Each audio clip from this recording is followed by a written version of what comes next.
उत्तर प्रदेश की 14 लोकसभा सीटों पर पांचवें चरण में आज मतदान हो रहा है। बात अगर बुंदेलखंड के झांसी की करें तो झांसी लोकसभा सीट को लेकर जहां बीजेपी अपने जीत के परचम को दोहराने की कोशिश में जुटी है, तो वहीं दूसरी तरफ बीजेपी की किलेबंदी को ध्वस्त करने के लिए इंडिया गठबंधन भी तैयार है। इंडिया गठबंधन में हमारे साथ प्रदीप जैन आदित्य हैं जो प्रत्याशी हैं। बात करने के लिए सर, आज का दिन बहुत महत्वपूर्ण, एक तरीके से अग्नि परीक्षा।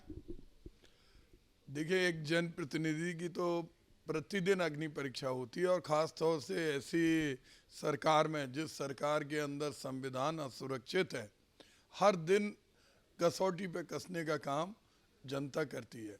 जनता जनार्दन होती है और वो हमेशा देखती है कि संविधान की रक्षा के लिए कौन उसके साथ खड़ा है।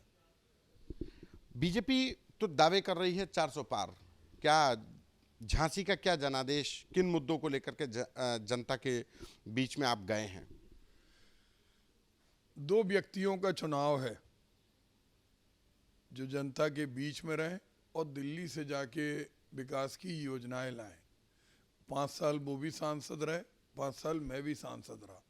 झांसी के स्वाभिमान को चोट पहुंचाई गई, झांसी का नाम बदला गया, शांत रहे हमारे सांसद जी।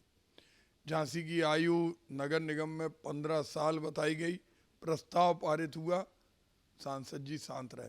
15,000 मकानों पर एनजीटी की तलवार लटकती रही, निकले नहीं अपने बंगले से। सहारा के 2,67,000 निवेशकों का पैसा झांसी ललितपुर के फंसा रहा। संसद में अमित शाह के बोलने के बाद पैसा नहीं मिला, सांसद जी खामोश रहे। ऐसे में जो माहौल है वो माहौल जनता जनार्दन ने बदलाव का बनाया है, क्योंकि पार्टियों के नाम पर वोट नहीं मिल सकते। जब क्रिकेट का कोई प्लेयर होता है फील्ड में तो उसके गेम को जनता देखती है, ना कि इसको देखती है कि कौन इनका कोच है, कौन इनका कोच है। तो ऐसे में संविधान के लिए जहां हमारे देश के प्रधानमंत्री मोदी जी बदलना चाहते हैं तो वो 400 पार का नारा दे रहे हैं। लेकिन मुझे लगता है कि ये अहंकार से भरी हुई भाषा है, जिस भाषा का मतलब सीधा लोगों को दबाना है, तानाशाही पूर्ण रवैया बताना है और लोगों को ये बताना है कि हम अच्छे दिन 15 lakh feel good shine India की तर्ज पर ये वाक्य बोल रहे हैं। 2009 में आप यहाँ से सांसद रहे, यूपीए गवर्नमेंट में आप मंत्री भी रहे, लेकिन 2009 के बाद 2014-2019 में बीजेपी ने अपने जीत का जो ट्रैक है वो जारी रखा। क्या इस बार इंडिया गठबंधन और प्रदीप जैन आदित्य इसलिए अहम हो जाते हैं क्योंकि आप यहाँ के लोकल के हैं, यहाँ पे कई दशकों से काम कर रहे हैं, इस बार बीजेपी की इस किलेबंदी को ध्वस्त कर पाएंगे?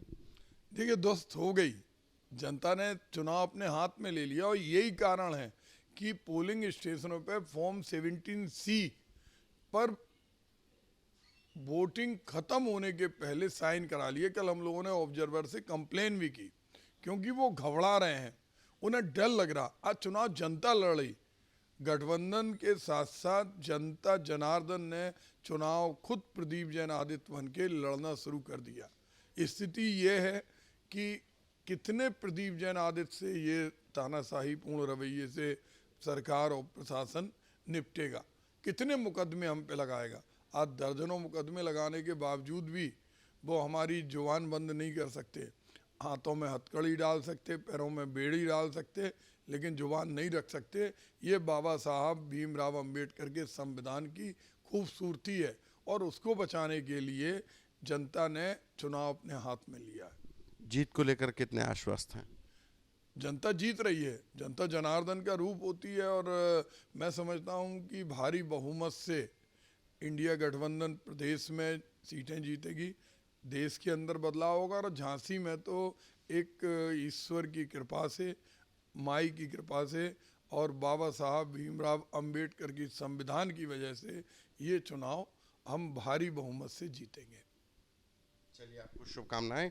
हमारे साथ ये थे प्रदीप जैन आदित्य जो इंडिया गठबंधन के प्रत्याशी हैं, जिनका कहना है कि झांसी की जनता प्रदीप जैन आदित्य बनकर चुनाव लड़ रही है और इस बार बुंदेलखंड से निकला जनादेश उत्तर प्रदेश और उत्तर प्रदेश से होकर दिल्ली की सरकार को तय करेगा।